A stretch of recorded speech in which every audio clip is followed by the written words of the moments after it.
listening to the five introductory presentations, it seems to me that we can arrive at a sort of common idea of what a smart city is. It's about using information in a smart way, joining the dots, interpreting that information to help develop services which are integrated, interconnected, and deliver those services to improve the lives of your citizens. For energy efficiency, for more sustainable cities. That seems to me the big picture, the overarching scheme of things. But I think in order to make this discussion more interesting and smarter in a sense, let's drill down a bit deeper into real life examples of how this is playing out in cities around the world and what made that happen. Because I think that's where you get into the nuts and bolts. So maybe Guru, I can ask you, I saw some adverts in my newspaper today for IBM where you had examples of smart cities and applications of some of your work. I think that would be interesting for the audience to hear as well. And that would get you into the discussion that, Carlo, you wanted to get into as well. Yeah, so please, would you? And then I'm going to throw it open to your questions. So if you want to start framing your questions, you can either come up to one of the mics afterwards, or you can send me the questions on the system that we have, and it will appear on this iPad that I have before me. But first, Guru, over to you. Okay, thank you, Warren. I am going to try to use examples in a few domains of interest. So let me start with transportation. There's many good examples, but I'm going to pick the example of the city of Stockholm, which implemented a road charging system a few years ago. There was initially some public opposition to it, but the government went ahead to do that, and eventually they saw many positive results. One of the positive results they saw was a 20% reduction in congestion incidents in the central business district. And that had other secondary and tertiary effects. Secondary effects like the amount of carbon emissions went down by 12%. The number of citizens that moved from private transportation to public transportation was something like 40,000. And then there were tertiary effects, which were like more people walking in the central business district that increased retail sales in the central business district. And there were a number of asthma cases were fewer in the city, et cetera, et cetera. So there was lots of sort of ripple effects of that decision that the government made. And now there's a lot of acceptance in the population that this was indeed a good solution. If I were to pick an example in the area of public safety, I just want to mention before I go too far away that close to Singapore, in the city of Davao in the Philippines, the mayor, who's by the way here as part of our discussion, has just made a decision to implement a smarter public safety system that includes video and analytics that can, with the goal of reducing the number of criminal incidents. But that's just starting off. But an example where we've already made a significant quantitative difference is the city of Memphis. And there are many other cities, including New York City, which is where I live.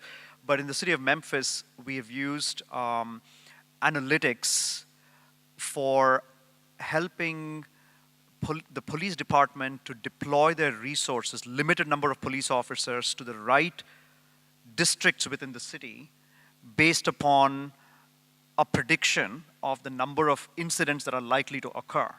And that has not only allowed them to use limited resources in a better way, but reduced the number of the most serious types of criminal incidents by about 30% in the few years that we've been doing that work. An example that I want to use in the area of water and energy is the city of Dubuque in Iowa, whose mayor is also here among us today, talking about how citizens' behaviors changed when they saw the patterns of usage of water and energy. So there's a portal which provides information at an individual household level through the use of smart meters and at the level of communities to show the collective use. And that, according to him, has changed the behavior of 60 to 70% of the people in these communities to be more energy aware or water aware in their daily use. So that's actually a powerful way of saying, seeing how people can actually make a difference, change their lives based upon new information that they get. I think I'm going to use those 3 examples. Thank you. Those are good examples. I mean, Carlo, you wanted to jump in on this point about. Yeah, I'll just a couple of comments, but I think, Warren, you were absolutely right. A smart city is about, we know much more about the city in real time. We got all this data coming in. It hasn't been mentioned today, but if you take all the data produced by humanity from the beginning till 2003, well, that amount of information now we produce between 2 days and 1 day. So they give you a scale of how much new information we have. And then smart cities is really about a lot of this information is generated in cities, and we can respond to that. And as we respond, we create feedback loops that happens with different time scales. Some of them are in real time. As I said, we see a traffic jam, we can change our pattern to go to work. Some of them happen with longer term, can be planning a city. We use this data to plan better a city, how it could develop, and so on. So this is really the essence of smart cities.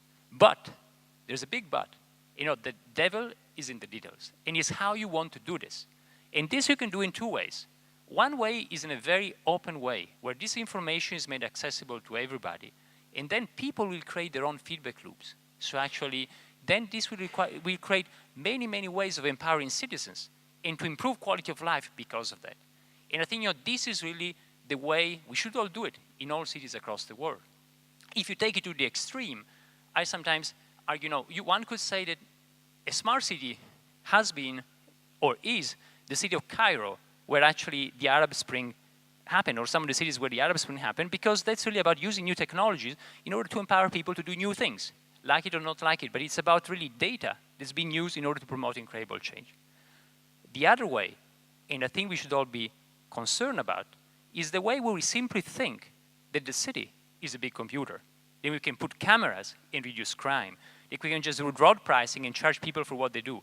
I think that is a very scary prospect for a number of reasons, and if nothing else, because as our computers, that system is going to be not a robust system.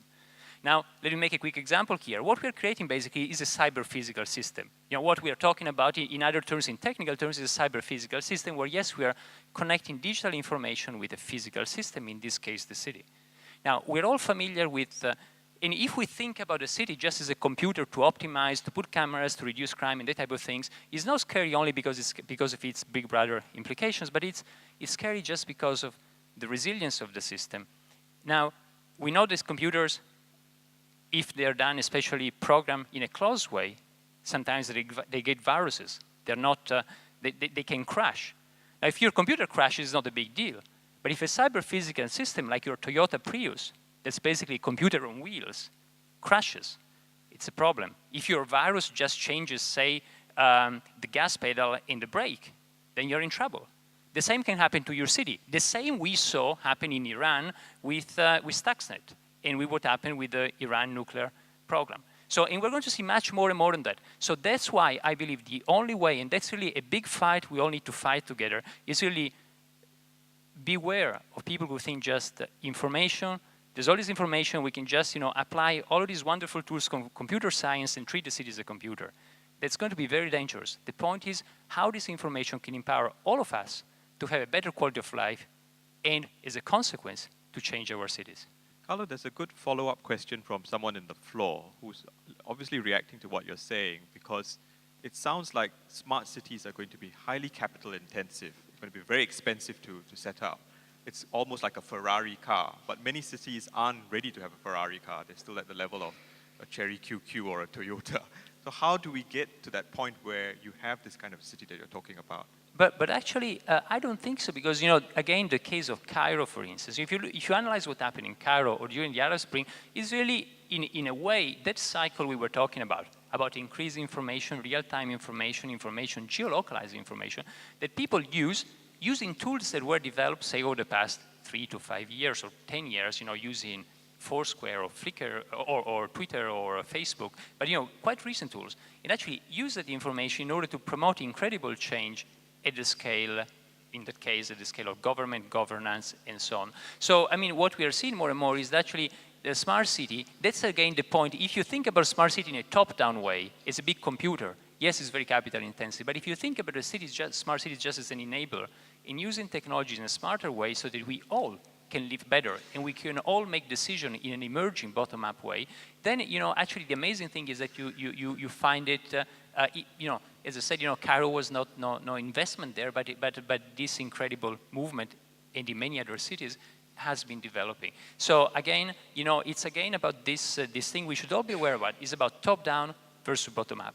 And really this is going to shape our common urban future. So it's a big debate today. We should all be aware of it and of the difference. And so that's why I think smart city is an exciting field. It can really revolutionize all of what is happening at the urban scale, but we need to be very careful.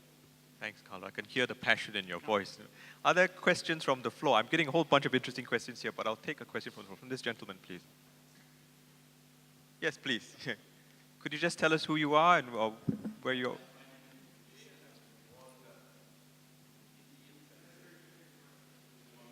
It would help if you could speak into the microphone so people can hear the question. Yeah. Thank you.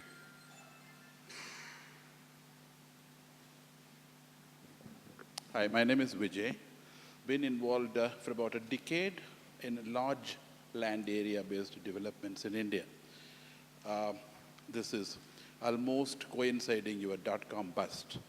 I've been hearing from then, almost about a decade, that IBM and others are about to launch what you called as the digital utility, the cyber equivalent of the physical infra. I haven't seen, even from your examples, one city where you have integrated your own layers from network to hardware to software to apps, all functioning, at least in a small village. Is there an example? Because I don't think you can, or any of us can, hope to connect the multiple dots of the silos if we can't connect our own layers in IT. Would you like to take that question? Yeah. So you're right that integrating everything across the board is very difficult to do and maybe not really necessary in its entirety, right? The question I think we need to ask is, what is the outcome you're looking for? So for example, if you're looking for an outcome that requires the response time for an emergency to be reduced by whatever percent, let's say 10%, 20%, 30%, because it means lives, human lives, and it means loss of property if you don't respond to it quickly. That requires integration across some set of silos, which includes a police department, a transportation department, a health department, fire department. So you take the use case that you're interested in based on the outcomes that you're driving towards, and you have to integrate the information required for improving your response, right? That's the kind of example that you're driving for. I mean, you don't integrate for integration's sake. You integrate because you have an outcome that you're trying to achieve, and without that integration, you cannot achieve the outcome. But is there an example where it has happened? I think that's his question. Yeah, well, let me, I think the case of Rio de Janeiro that I brought up earlier has integrated, just for emergency response, just to pick that one example, they now have integrated information necessary for emergency response across 8 departments. And according to them, it has reduced their response time by 30%. So again, start from the outcome. This is not a technology discussion, as somebody said. It's about offering a better service. In this case, it's the service of emergency management. And if you can reduce response time by 30% by integrating those 8 departments that happen to not be integrated in the past, I think that is not only a worthwhile goal, I think that is, that is something that we should try to replicate as much as possible. Thank you, Guru. There are a couple of questions here. I think let's move on so we get more questions from the floor, to be fair. I think, Ronnie, the quick couple of questions directed, I think, at you. Firstly, how do we ensure that all this information that's being gathered is used in the service of citizens rather than the corporations or the state? That's one. And the second is, what can Singapore do to make it an even smarter city?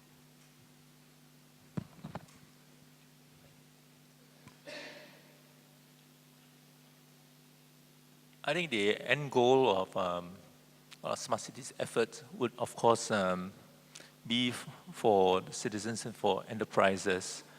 So therefore, I think in structuring various initiatives and bringing different layers together, we have always got to ask, what is the outcome you want to achieve? So maybe an example of what we can do in this regard. So for example, earlier the question was about bringing the sensors and the data and the service together. So one way that we're looking at is, in what you call positioning information. You go to a shopping mall, right, or building.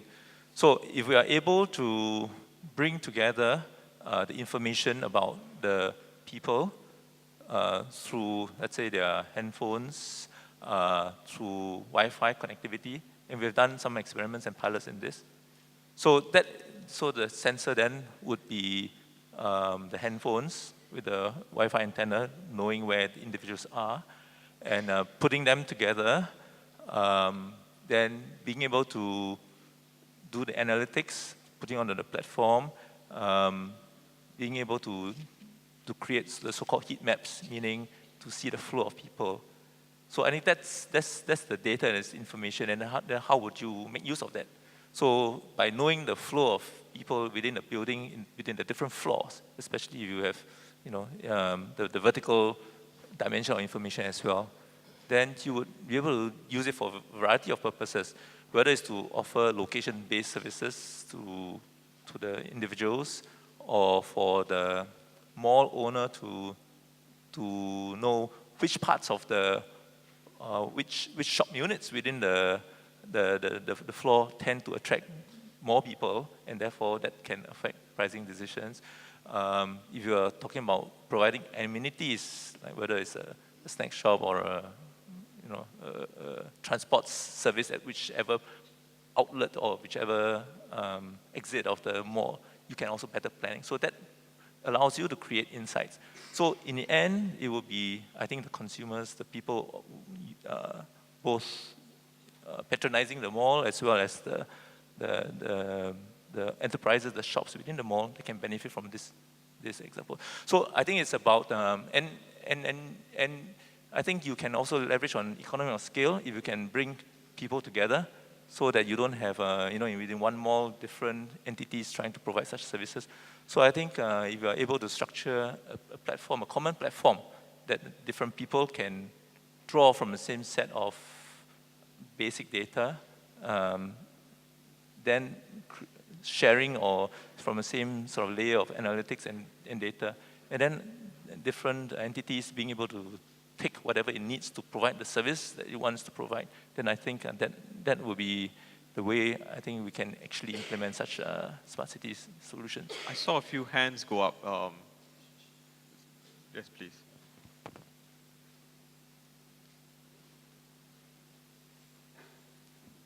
Hello. Hi, my name is Faye. I'm from MIT, and I'm here working at the City Form Lab at SUTD. Hello, Professor. So I have, first I wanted to say thank you for your comments and presentations on this topic. It's been really awesome. I have kind of a multi-pronged question. Firstly, what's the hardware for creating the basis of a smart city? Not everyone has a smartphone, for example, the elderly, so are there other ways that these smart devices can be integrated into our cities?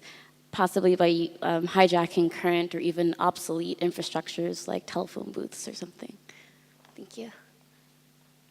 Okay, if we look at the smart city, these kind of smartphones or some sort of RF tag and those kind of things this is a kind of a sensor, but thanks to the affordable kind of a radio frequency technology or ICT technology, we can connect all of the existing device to the smart network.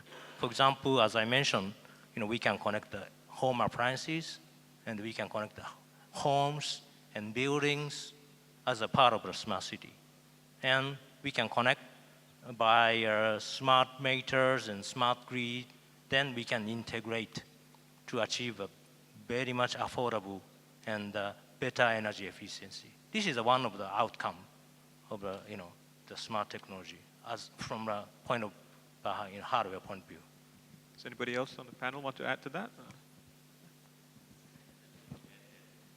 Just want to add that in China, the major cities, including second and third tier cities, the use of handphone has been very pervasive. And you notice that, in fact, the habit of Chinese in many of these cities, they use smartphone or ordinary phone for transactions, including e-banking, purchase of tickets, and for commercial activities. I think there's a great opportunity for such a media to provide services to the residents and even for the government to pump through this device for services to be provided for. If you look at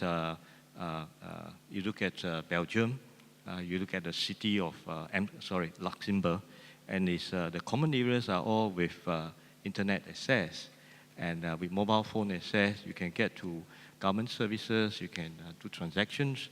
I think in China, the infrastructure do allow for such an opportunity, and the user market is huge. So I encourage you to work more on the smartphone, and there's great opportunity in China's cities. Carlo, you wanted to jump in at this point. Oh, I'll maybe just very quickly. I mean, it's a great question. Basically, so we said before that all of us, smart city is about all this data we can collect. And the question is, what is the infrastructure we need to deploy for this data? There's a very interesting point that for some of this data, we deploy new infrastructure. If you think about loop detector in roads, there's more and more of them. You've got more and more sensors into street lamps in the city. So some of this is, or think about smart energy, smart grid, then we deploy some of these sensors. But the amazing thing is that a lot of the big changes over the past few years actually happen in the opposite way by hacking almost existing infrastructure or data that's produced for other things. Think about all the data that's produced through cell phones. Now, it's almost each of us, but for different reasons, not for smart city reasons, we have all become like walking sensors. There's probably like 200 accelerometers in this room as we speak. There's probably a few hundred cameras on all the devices we have. So because of that, all this information, all of this is like an infrastructure that developed for other purposes, then can be used for smart cities. So that's quite the beauty of it. It also, this way that smart city has been developing is very democratic in a bottom-up way, not really by doing big investment about new sensors. Yes, you need also that if you want to do, if you want to look at traffic and a few other things, but it has happened a lot through this. And one of the most beautiful sources is actually today more and more all of this user-generated content that through Flickr to Facebook to all the online databases we all produce and tells us a lot about our environment. There seems to be a thought that's running through many people's minds based on the number of votes for this question that's come on my iPad. Essentially, people are saying we're painting this utopian vision of really smart cities and information being gathered. But what about the privacy of citizens? Do people really want to have all this information gathered about them and processed and interpreted and worked upon? Can I throw this question over to members of the panel? How do citizens feel comforted that it's not impinging on their lives?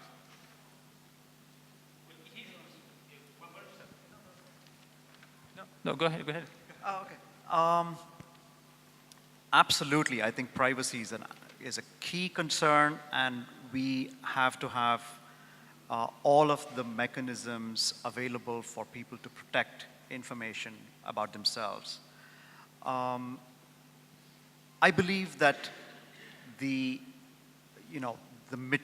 maturation of these kinds of services will ensure, in the appropriate sort of societies and political environments, that the right safeguards are going to be in place. And there's technology support for privacy at various levels. The question is, what kinds of regulations will make this, and what kinds of market forces will make this be adopted faster versus slower.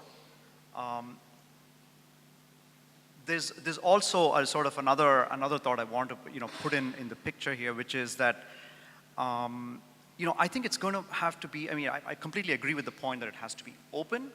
Open platforms and open data is going to allow more engagement and more participation.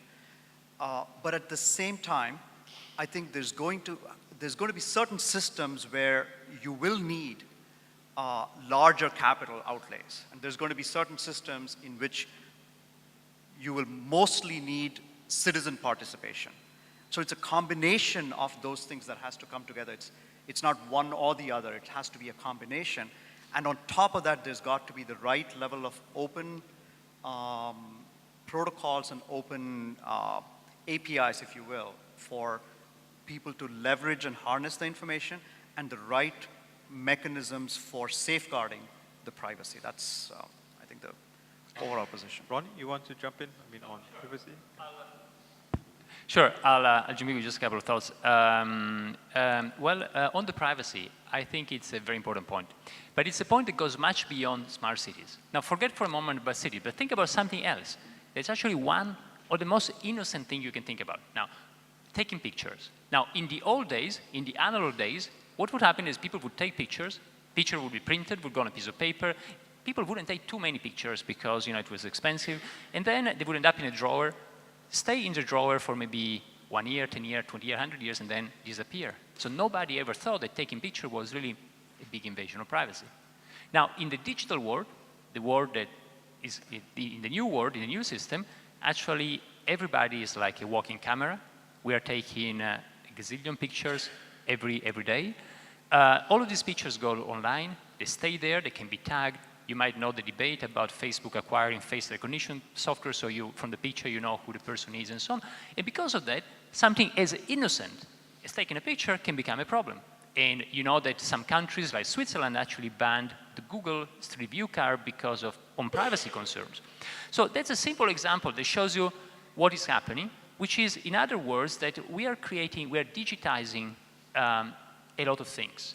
And because of that, actually, if you had access to the databases are not connected, but the information is there. So if you had access to the different databases, you can probably build every 10 minutes of my life today.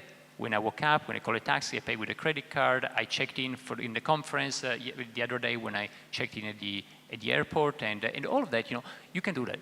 Now, so we think this has very profound consequences. We are almost building a world where it's going to be very, very difficult to forget. And forget actually is basic, is a human, is a vital human mechanism. Now, so it's a debate we should all have. It's not about smart cities. It's about the world in general, what is happening. I've been trying to contribute to this debate. We organized a forum at MIT called Engaging Data, where we had people from the Obama administration, from big companies who produce data, from academics, from privacy advocates, all together to talk about these issues. But I think this is another one of the big challenges and issues we should all engage in, because this will shape our world as it will be tomorrow. And this is not really about smart cities. This is much, much more profound. It's about how we live and how we cope with memory and the thing that happens on our planet. I think we have time for one last question. Let me take it from this gentleman who's been waiting very patiently. Good afternoon, Stephen Yarwood, Lord Mayor of the City of Adelaide, also an urban planner and futurist. A great segue to my question. I note that we've kind of talked about today, and I really wanted to ask a question about tomorrow, which you've led to, Carlo, really about convergence. So I think it's very important that people appreciate that 10 years ago we weren't anywhere near where we are today, and in 10 years from now, what pretty much has been talked about in this room will be very old school, the acceleration of technology. So I'd really appreciate somebody maybe having a quick comment on the notion of convergence. But my key question is it going to happen, and is it going to happen in our lifetimes? Because I think as leaders, that's something that we need to understand. We haven't even got our heads around yet. I personally studied this many years ago. I call it information ecology, this very sense that humanity is going to stop fighting with nature and actually dancing with nature in a way that we've never possibly imagined before. So I'm not sure. That's a big philosophical question, but just... Short Now, version. can you just explain what exactly you mean by convergence? So convergence, the whole notion of all of this stuff coming together. So where a human being's interaction with a city is seamless to the nth degree. Your question is it going to happen? So, because you've cited a transport example or a energy consumption example, but Carlo's right. We've all got it already here. We're already prepared to have our entire life seamlessly connected within the urban form. I'm just wondering, if this is a reality in our lifetime. Do you want to attempt an answer? Is it going? Do you see it happening already in your project? Well, I will spell out some challenges that prevent some of these convergent trends that may be happening. I would say that the technology is there to integrate, to share information with this big data. One of the issues that have been raised is the privacy, and versus if there's emergency situations, would you like the government to be able to respond in a very effective manner to save life? I think yes, the answer is yes. But do you want them to go to the other extreme of knowing everyone what they are doing every hours of the day? No, I think there should be a balance over there. And number two, I think the government operations has been all these years with different legacy of system and operating processes. To have an integrated system, to have information made available for one government to operate in an entire city, I think will take some time because of legacy operating system, the silo in their approach, and information mean powers for many of them. I think thirdly, the development of technologies, be it social media, print media, digital media, it allows for government to listen, to know what is happening from bottom up. I think that is important, that in the past we rely on facts, print media, and today is a digital information that is made available almost to everyone. And I think in our city, we not only implemented AGT's Safe City software and sensor system for the public safety management of 5 square kilometer area with a CCTV sensor system, and the government is very conscious about having a safe city, at the same time listening to the ground what is happening. I think a city only as good as a smart city if we have happy citizens working there, living there, and playing and learning in the city. So my view is that it's going to be very tough to have full convergence, and I think it will take some time. And let's take a look at the political view, the people, what do they need. I think there'll be a balance, and the technology can do more. I'm quite sure. So that is my take for the day. Thank you. We're kind of running out of time, and we'll have to continue the conversation over coffee during the break. But in the remaining 2 or 3 minutes, I'd like to address the question that you posed right at the start. It's about partnerships, government, people, business. And maybe ask each panelist to say very, very briefly in a statement or two, what do you think are the critical factors that need to apply before cities can get smarter? And let's start at that end and work our way backwards. Just very briefly, 2 or 3 factors. Yeah, the private public partnership for PPP, public, private, and people. This is a crucial. And look at the energy efficiency. This is a kind of a mature, solution, but gain will be coming later. So private, public partnership for PPP, people, including people, to review the value proposition for the future and smarter investment. This is a kind of a key. Okay, Ronnie, what will it take to make it happen? I think it's there'll be the people, there's the technology, there's the enterprise offering it, and I think it depends. I think you require the different pieces to, in the end, have the objectives being met by the technology and by the model that is being strung together. Because if there isn't that balance, then you may not be able to achieve the objective. So I think it's a constant case of being able to bring the different parts together such that the outcome from applying the technology, from bringing the different parties together in the structure that we've created, will be able to meet the outcome that you want that will provide real tangible benefit in a sustained way for the businesses and for the people. Carlo? What is happening now is actually quite similar to the beginning of the internet. We work with many people also who have been involved in that at MIT and as well, who were crucial to the beginning. And, they see a lot of similarities. But it's a different type of things. It's about now connecting all these databases. And actually, the last question I think was very important, was about how is it going all to connect? And again, I think there's two ways to see it. There's some experiments. They're also interesting about connecting things to the top. So you got big database and try to merge them, and so this old information about the city can be combined. And when you combine information, the power grows exponentially. When you information from different data sets, the things you can do can grow in an incredible way. But I believe that, again, the way this will happen, and I believe for the last question, it will happen soon, will actually in a kind of, again, by the sharing of individual information and how all of this diffusion will happen in a bottom-up way from people. Or in any case, again, we should fight in order to have it like that, because this will give each of us the power to see what we want to share, how we want to share it, and so on. It's really very similar to the internet, where it was initially about connecting computer and sharing information. Here is about a similar thing, about all this information that's produced in space and how, by people in space, and how we bring all of it together. We just need to find the right aggregator, and we are, it's really happening now. Guru, please. Every one of the successful projects that I know of have involved a partnership.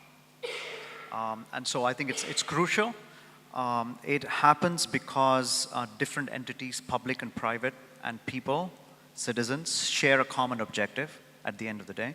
And maybe one of them makes a decision, but there's got to be stakeholders that bring in, let's say, investment or ideas and capabilities in that ecosystem. And every one of the examples I mentioned before, I can tell you who the public players were, how the citizens were engaged, what the private players were in order to make it successful. Okay. It's tripartite. I think government, my take is that be bold about it, set budget, set your vision, be prepared to change. The technology is there to create a smart city. Citizens, you continue to be in this enjoyable journey of having advanced technology, big data, and set the standard of living higher in our city. And enterprises, well, do more R&D and come up with new ideas, commercialize them, and implement in a smart city to make a better living for all of us. And last but not least, I invite all of you, if you have an opportunity, to come to Guangzhou and visit us in Guangzhou Knowledge City. Thank you. A word from the sponsor, yes.